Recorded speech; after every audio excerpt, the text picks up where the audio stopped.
Ah, you must be wondering why I have this attire on. Well, I decided I'm truly sexy, so I need to embrace my inner sexiness. Or I ran out of shirts. I'll let you guess which one it is. Well, hello everyone. Welcome to BayernNow, the ultimate Bayern Munich fan channel. So, as you know, we are playing versus Bayer Leverkusen. So this is tomorrow. I was under the assumption that the game was a 7:30 kickoff, 7:30 for me in the morning, and I'd have to wake up and lose sleep. But ladies and gentlemen, it's tomorrow in the middle of the day, around this time. So here is the preview for the game. It's going to be a fun game. Leverkusen are a team that started the season very poorly, and so did Bayern to a certain extent. We have 3 wins. They have 1, I think. I'm sure they beat Dortmund if I don't, misplace my mind. Now, the lineups we believe will be very interesting. It's a chance for Nagelsmann to get a team out that is set to perform in a certain way. So Neuer is going to be in goal, most likely. Unfortunately, Pavard is back in the starting 11. I say unfortunately. Yes, Pavard had an okay start to the season, but Mazraoui showed against Barcelona that when it counts, when it matters, he shows up. I would love for him to start this game. I would love for him to get his opportunity and prove to everyone why Mazraoui is up there, right? I think he performed so well against Barcelona that the game he played after, it doesn't matter what performance he had. He needs a few chances to keep starting to establish himself. He offers our team so much more, let's be honest here.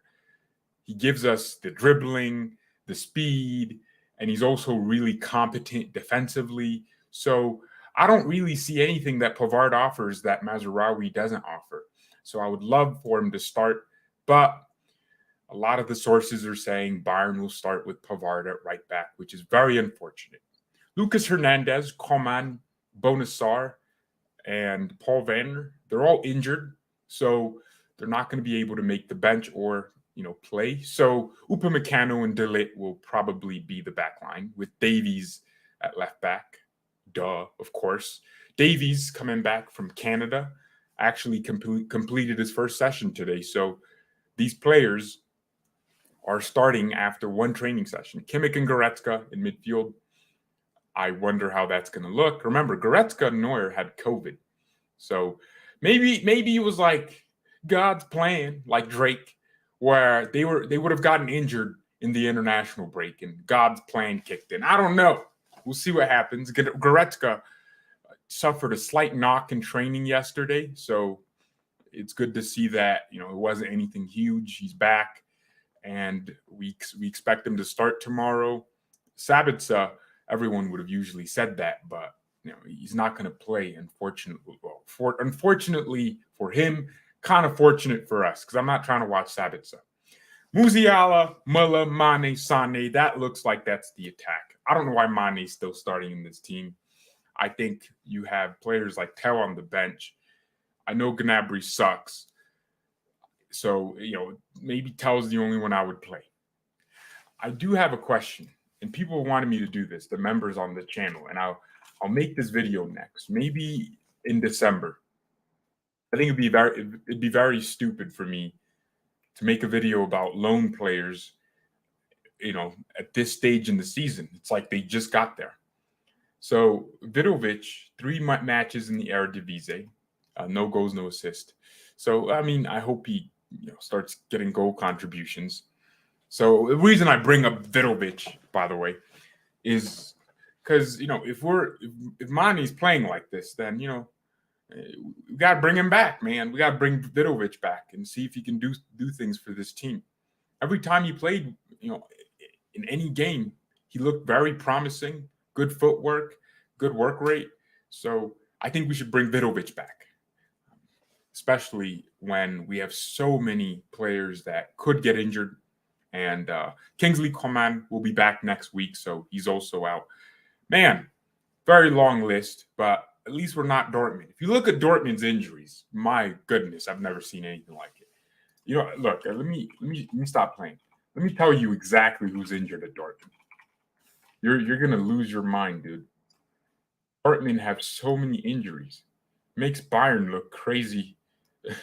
So the Hood's out, Royce is out, Kobo, their goalkeeper, is out with a torn muscle fiber. The Man City guy, Jamie Gittins, is out. Haller obviously had cancer. Murray is out. That's like half their team. And Adeyemi just got back from injury. And so did Mukoko from a knock. So Dortmund just have so many injuries, and it's ridiculous. And they're all different injuries. You got cancer. That's not an injury. That's just an illness. You got cancer, shoulder injury, ruptured ankle for Royce, meniscal injury for Morey, shoulder injury for Gittins. I wonder if their medical team, is actually competent, because Dortmund seemed to pick up a lot of injuries, man, especially when it matters. Bayern pick up injuries, but never to like this many players. So, yeah, man, at least we're not Dortmund. That's what I'm going to say. So at least we're not, seeing half the team injured. At least we can actually have a bench of more than, 6 players. Leipzig also have a lot of injuries. I think there's a curse this season with injuries. And I think it's because of the pressure of the World Cup. Usually the summer you have the World Cup and then players get a month off. So injury returns come back. The season starts. But with the World Cup, players just had nothing to do in the summer. Now they're coming back to intensity, and they're getting injured. Oh my Lord, have mercy! Wow, it looks like Konrad Leimer is out till January of 2023. Honestly, it looks like we dodged a bullet, because that's a long injury, dude. Danny Olmo's back in October, so 2 weeks. Klosterman, I don't know when he's back. That's a lot of matches, man. Wow. Leimer's out. I don't think he can actually be at the World Cup then, right? He has a syndesmostic ligament tear. And I believe he got that versus Dortmund. So we're not Leipzig or Dortmund. Coman's back next week. Lucas Hernandez is back in 2 weeks. So we're cooking, baby. We're cooking. At least we're not, getting long-term injuries. And this game tomorrow is a must-win, obviously. I need Mazraoui to start, of course. How you doing? I'm doing good. So, sorry. I need Mazraoui to start too. I think he deserves his chance. I don't know why Pavard is still in this team at right back when we all know the deficiencies in his game. I just never understood why Pavard got this special treatment, and yeah, it's very weird. Now Nagelsmann was asked some questions, and he says, Union Berlin, they asked him whether they're actually a contender for the title. We all know Union will lose a few games and be back where they belong in 7th place or 5th place. I don't know. Well, he did say, he's not thinking about Union, but he wants Bayern to finish ahead of him. Duh. And they asked him about Augsburg, and he made a short statement in his press conference. He said, he wasn't in a good mood after Augsburg. Obviously, we lost the game. And then he said he reflected on a few things he can do better, and the team can do better.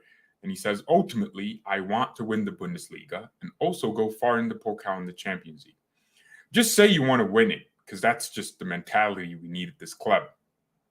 We don't need we need to go far in the Pokal. Now we need to win it, or it's not a successful season.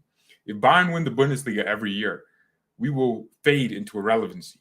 But if we win the Champions League every 3 years and 5 years, right? I'm not saying irrelevancy like we don't matter anymore, but no one's going to respect us, right? No one's going to be scared of Bayern because we won the Bundesliga. So we need to win the Champions League. This year's preferred, or this season. Technically, it's next year, the final.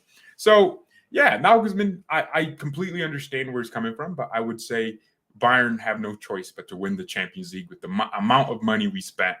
And, yeah, I mean, some people might say, we don't have a striker, though. Yeah, but we have a lot of good players that are hungry, and we have a manager that's hungry for it, too, who's also under pressure to perform. So this is the perfect situation. And our performances in the Champions League are very good. I mean, our best games have come in the UCL.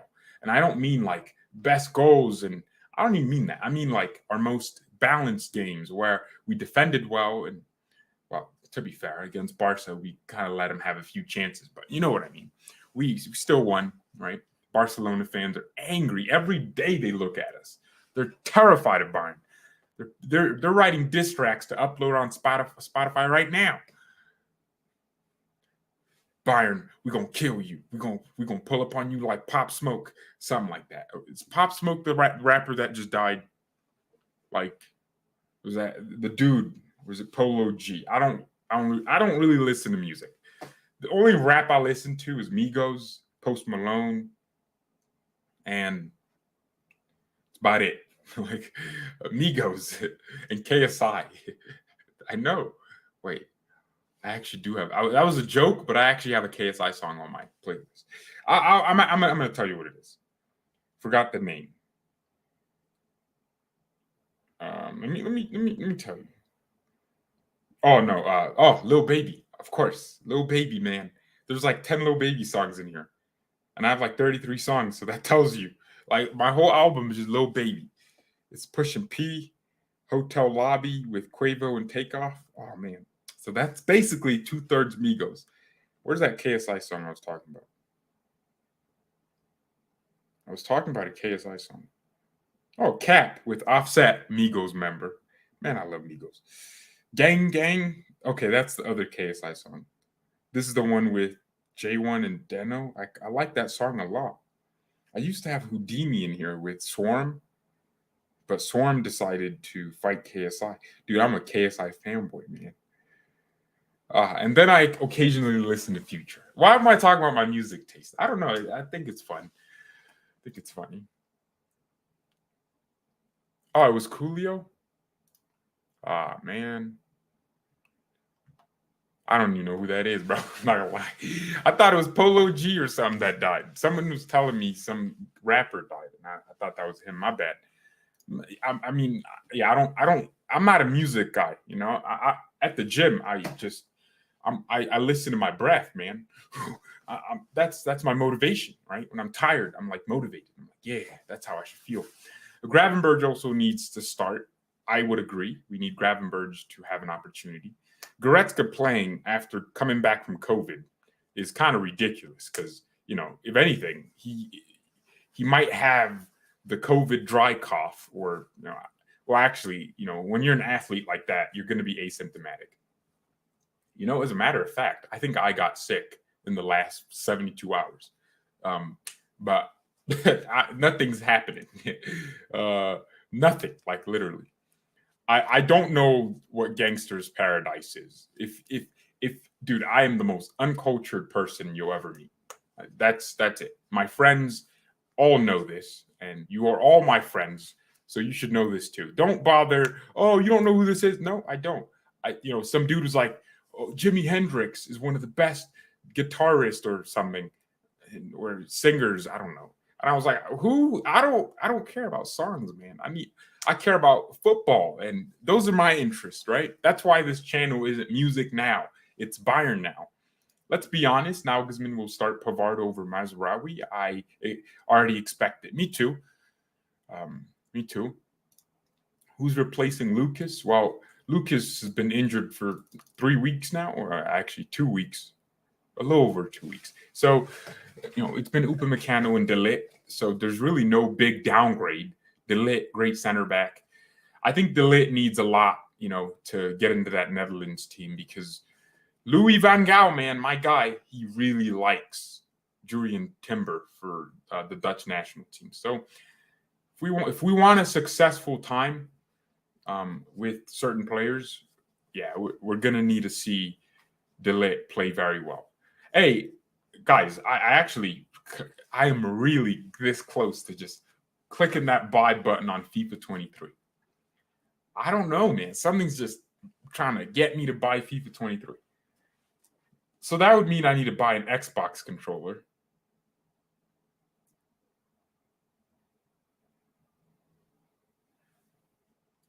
Yeah, guys, I need to buy an Xbox controller, and because I don't know, I don't care about PlayStation. I would play on my PC, obviously, right?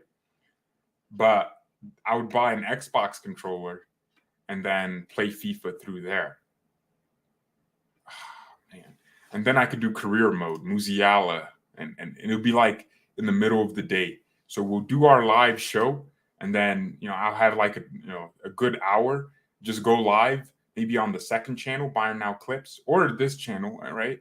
Yeah, we don't want it to be on this channel. And yeah, it could be a fun little thing. I remember back during lockdown, man, dude, I was playing so much FIFA. I'd do a live stream, and then later in the day, I would, live stream like just, bro, I was having so much fun back then. So yeah, it was actually rather fun. I'd love to bring that, time back again. So let me know if you're in. I know all of you are like, yes, do it, but you wouldn't watch it. Let's be honest. You wouldn't watch me scream. I want to do like a Musiala to glory if I did a career mode. I hate career mode, man. No, not career mode. I like career mode. I hate extra hate Ultimate Team, man. I hate that, the teams you play, they all got like 10 out of 10 cards. 2 weeks in, my man already has Mbappe, and now I'm still rocking with Harry Maguire at the back because I'm not spending money on FIFA points. Like, am I an idiot? I'm not a dumb bastard. Come on, man. Stream FIFA, we will watch. Yes, I'd watch you play FIFA series. Football Twitter, don't rate Delit. I need him to step up. Well, I think it's just jealousy. Ultimately, Delit gives us something that we have lacked, and that's leadership. So looks like Bayern's chief financial officer has decided to leave the club when his contract expires next year. Dr. Michael Diederich, currently spokesman of the board of UniCredit Bank, member of Bayern supervisory board, will replace him. I didn't even know who our financial officer was. Look at that. I don't have any. I mean, I think I remember the documentary, Amazon Prime documentary. He was in there maybe, and he was talking about how we, don't cut costs and how we try to save money.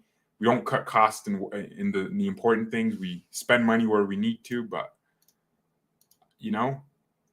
I'm not gonna pretend like I know what he did for the club. I mean, he managed the finances, but it's not just him. You have like a team of like maybe 10 people that are making sure our finances are correct, and we have accountants. So yeah, I guess this spokesman of the board of UniCredit Bank in Germany, which I'm guessing is a good bank, is gonna take his place. So experience, that's all you need. Yeah, dude, I don't care. I think people need to realize, like, at the end of the day, Bayern are going to be fine. Like, our board will never be like that bad because everyone that gets into our board is vetted by our fans and vetted by our supervisory board. That's always made up of like people that love Bayern. Now, of course, we have partners that could gain influence. So Adidas could easily get a guy in, and that doesn't know anything about ball. Herbert Hainer. But at the end of the day, it's not that deep. You need to grind an Ultimate Team. Dude, I don't have time for that. I would play for like an hour every day. People are saying live stream. Oh, you really want me to live stream FIFA, man? I'll do it on YouTube. I hate Twitch. Twitch is stupid. I think going to Twitch, I never understood why creators will have nice audiences on YouTube and then choose Twitch. Now everyone's moving back to YouTube, but I remember when Twitch was known as the platform to stream and YouTube was just, YouTube. But now everyone's realizing Twitch is crap, ran by a bunch of idiots. Twitch is so weird. They're so terrible. They banned Gideon for basically nothing, right? And then you have people actually getting smashed, like literally on the platform, and they're still on Twitch. So yeah, Twitch is terrible. I don't ever want to be on Twitch. I don't care if it might be more viewers. I would despise being on Twitch every day. I hate it. I hate Twitch. I hate what it stands for too. It's a terrible app. Yeah, no Twitch. Everyone should move to YouTube. YouTube streaming is so much better. You can actually rewind the streams. Like, isn't that better? You can rewind. You can go back to moments you missed. You can double tap and skip, before 20 seconds. You can pause, come back. Twitch is so dumb. The ads on YouTube are so non-invasive. I'll be sitting on Twitch trying to watch, some of my. I actually still watch some people on Twitch. Like 5 minutes of ads. It's like, dude, what the hell, man? YouTube is the GOAT. Yeah, Twitch has favorites. Low-key main. Or low-key main. That's her L name. What's my L name? Lion Low? Lion Low. Yeah, that's my L name. Lion Low. Oh, man.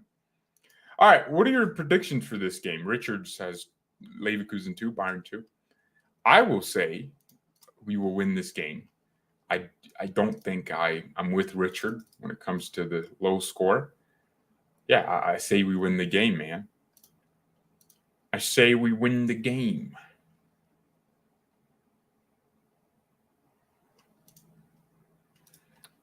Uh, 3-0 Leverkusen. YouTube ads are annoying.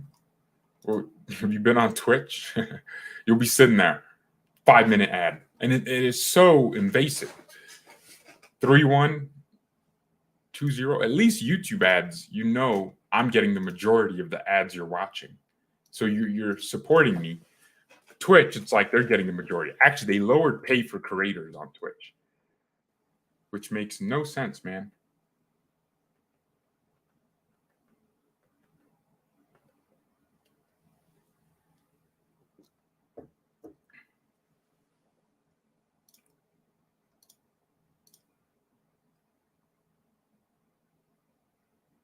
Oh my gosh. I'm looking at Jake Paul's top 10 pound for pound boxers. And I don't understand who the hell any of these people are. Dude, I've been getting into MMA, man. Bro, if any of you watch MMA, you must know who Khabib is, right? I saw a video of my man wrestling a bear, bro. Like, it was so random. I was like, what the hell? This can't be real. And he's actually wrestling a bear. Now, I don't know if it's a big bear or I don't know when bears get dangerous, but I'm sure it's not, advisable by anyone with common sense to wrestle a bear. Tyson Fury is on Jake Paul's top 10 for boxers. Like he's first, which is kind of crazy. Wow. Bivol's in third, tied with Arthur Bertabeev. Jake, you can't put 13 people in the top 10.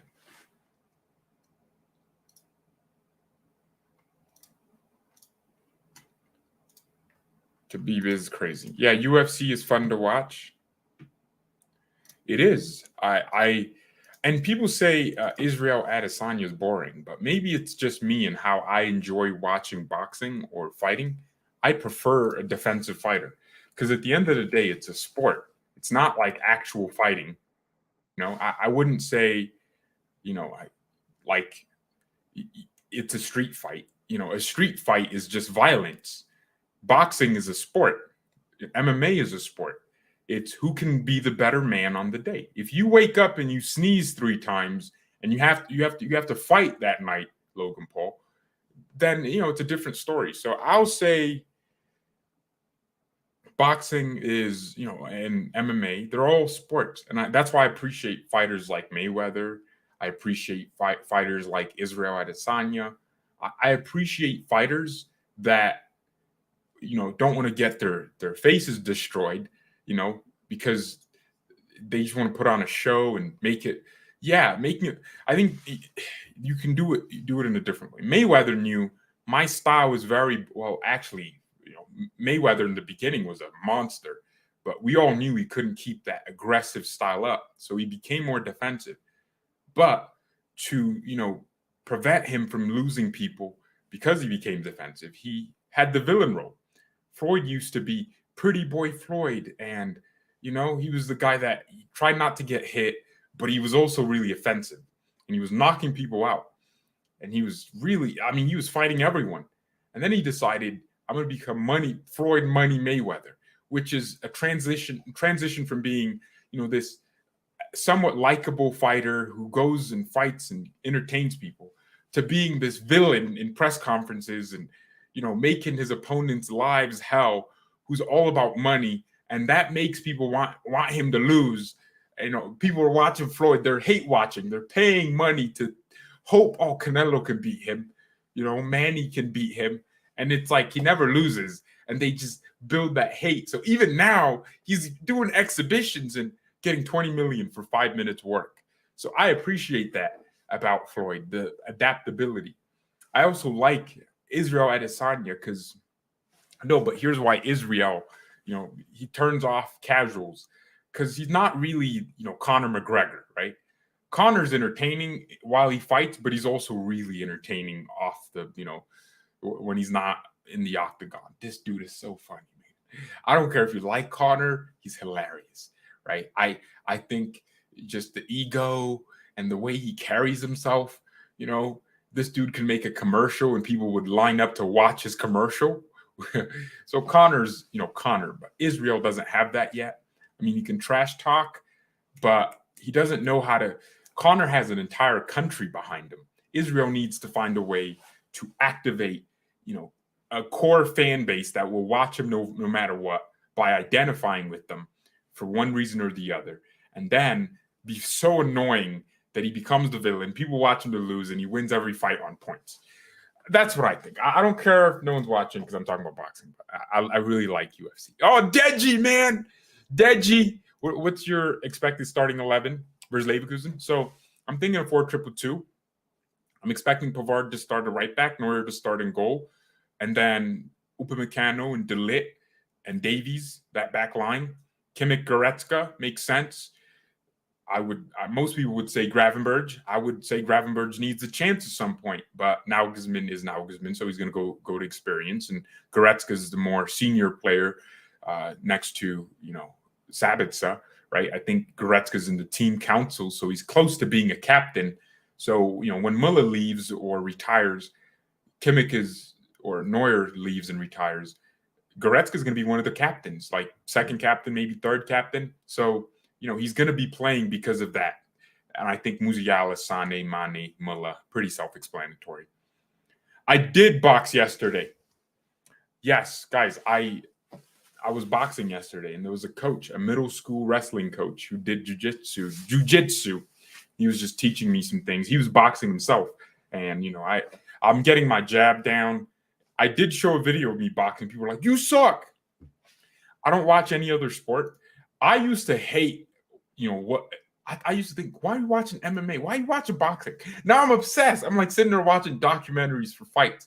I'm like watching press conferences. Because of YouTubers, man. I think it's crazy how the Sidemen charity match got more views than some Bundesliga matches. Actually, probably most. You think 2 million people tune in for Bayern versus Stuttgart? Okay, yes. No, actually, most people can consume by highlights. Dude, I don't think that many people watch most leagues, man. But the Sidemen were able to garner that viewership. Here's what I think, and I know this might shock people. I think influencer matches are going to gain traction. The Sidemen are really, showing something that no one ever thought would be done before. Influencers segueing with a legitimate, not just the Sidemen. KSI did it with boxing. And I think that can only be done in the UK because it's very hard to do something like that in America, where we have so many celebrities. You can't just make YouTubers do that. Or in the UK, you do have actors that come from England and the UK, but you don't have the actors that we have here, right? We have a pool of talent when it comes to celebrities. So people aren't really interested in YouTubers as much, right? Um, I'm guessing if I saw, a YouTuber like Mr. Beast, I would not follow him. And if I saw Jitty, I'd be like, "What's up, man? How you doing? Good." It wouldn't really like shock me, but maybe in the UK, because there aren't that many celebrities, YouTubers there have more connection with the fans, and I would prefer that. So that's why the Sidemen can put on a Sidemen charity match and people watch. That's why they can put on boxing shows in the UK. And the UK boxing scene is the best. Like Jake Paul is an anomaly and Logan's an anomaly. But what other US influencer boxers are really hitting it like that? Everyone's going to the UK for their boxing fights, the O2, and they're talking about Jake Paul versus KSI at Wembley. So, yeah, man, I think the influencer boxing scene is really, one of the reasons I got into boxing. And the Sidemen charity match is going to, pave a way and a path for creators to influencers, not just creators, right? Because they are creating content, but they're influencing people in a different way that we've never seen in human history. So they might actually be the next athlete. Because now it looks like people are literally buying a drink because KSI made it. No, keep in mind, it's basically just water with sugar in it and some coloring. They say it's 25 calories. I believe it, but how do you get that color? You didn't squeeze lime to get the lime flavor. You didn't squeeze grapes. It's artificial. That's why it's cheaper. So I think the fact that, people are buying drinks because a YouTuber owns the company is crazy. And that company is taking a market share from giant corporations that have existed for decades. I know this is a crazy topic, but I like talking about stuff like this because this is why fan channels are so nice, man. It's a new level of enjoying the sport. When I'm sitting here, 100 people are watching me rant about Bayern losing or drawing a game. I know it sucks that we lost, but it shows that people are trying to come to something different. They're not trying to watch ESPN pundits with their, trash opinions. They can't even say bastard. I can because I'm saying it right now. But yeah, I think it's a shift in the marketplace. I like what's going on, man. I really enjoy it. Yeah, let's keep doing it. Influencers should keep doing more of these things. What do you guys think about what I'm saying? Bayern's women are leading. I don't care. XQC said he would play next year if they did it. I don't like that guy, man. It screams too much for my liking. We need Sidemen charity match next year to be at Wembley. So apparently they said they want it to be close to the fans. I believe that's what they said. They want it to feel personal to the fans. So that's one of the reasons they didn't make the charity match the way they did. I don't know. So they didn't put it at Wembley, but they had like 200,000 people wanting tickets. Dude, you could fill up any stadium. I hope one time they do it in the U.S. I think they would, bro, the amount of money they might make if they have enough fans in the U.S. It would help the Sidemen grow here and the sport grow. And they're going to have the major backing of so many organizations here because, these football organizations just need, they need a platform like the Sidemen to grow their sport. And I think, dude, the Sidemen, man, they're showing us how, you don't have to be this crazy special person to build anything meaningful. You can just be a YouTuber. You can build a food company, and that's a multi-million-dollar company. I actually believe the Sidemen are worth $1 billion. I know that's a lot of money, but if you really consider the businesses they have and the reach and influence, because the way I would evaluate a business or do my valuation for any company, I wouldn't just look at the revenue they're bringing in. I would look at their influence in general. That's $1 billion company, and I would multiply that by maybe 10 years. I think the companies they have is $1 billion and the influence they can bring. They can just sell out a big stadium like that. That was 25,000 people. They sold that out in like a day. Dude, I was even thinking of flying to the UK. I can fly to Germany now. I've decided I'm not scared of Putin invading Europe anymore. I will. I might actually plan my Germany trip for December or maybe November. Bro, I might actually do it. Oh crap. I forgot. That's the after the World Cup. We aren't gonna have games until January of 2023. Darn. Imagine me at the Allianz Arena, man. I'd go crazy. I might bring a friend with me too to be like my cameraman. Would any of you be my cameraman if you live in Germany? We need a player like Ivan Toney. He's a good player, but come on, man. What's your prognostic in Inter-Barca game? My prediction? Is that what that word means? That's a big word, man. Damn. Sitting here confused. Is that what's a prognostic? I think it might be a draw. And I say I want to draw because I don't want Barcelona to be on the same points as us at any point. I don't want them to go into the game versus Bayern confident that they could potentially upset us. But if we win against Pilsen and Barcelona draws against Inter, we just need a draw in Barcelona and we're good. Actually, no. We can lose that game and they'd be 3 points behind us. The game versus Barca, the second leg. So, all right, everyone. It was a good show. Good preview. What's up, Kaiser? How you doing, my man? Already read that when you play like that. Yeah, read that. We need more dollars for Champions League games. We need more money for Champions League games. Yeah. For Pilsen, Gravenberg should start. I would agree, actually. I think that's a good opportunity to rotate players.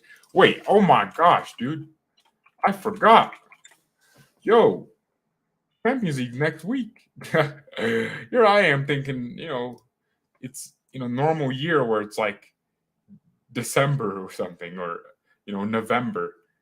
That's the next. Bro, we got a game next week. Oh, 10:45 a.m. That's nice. Because that means I can watch Frankfurt versus Tottenham. That game's going to be saucy. I said it. I think Frankfurt will win. They can easily deal with Tottenham. I think Spurs, Son's out of form a little bit. Spurs obviously have a good front line, but Kolo Muani, dude, I had a dream that the dude had 9 goals or something, bro. Like Kolo Muani. I had a dream. My man had like 9 goals. He was top scorer in the Bundesliga at some point, and he was just freaking getting goals like crazy. And he's 23. So this guy has 2 goals, 4 assists, so he's going to be on form against Spurs. It might be a 1-0 or a draw, but any good result is positive for Frankfurt. Man. Dude. Yeah, man, I'm rooting for Frankfurt against Tottenham. That's going to be a fun game too. Pilsen on Tuesday. So, yeah, we need rotation. And it might be smart to rotate tomorrow. Oh, no, not really. You want to play your strongest team tomorrow to get a win so you can keep, the confidence going high. But yeah, all right. Thank you everyone so much for watching. Mia, and peace.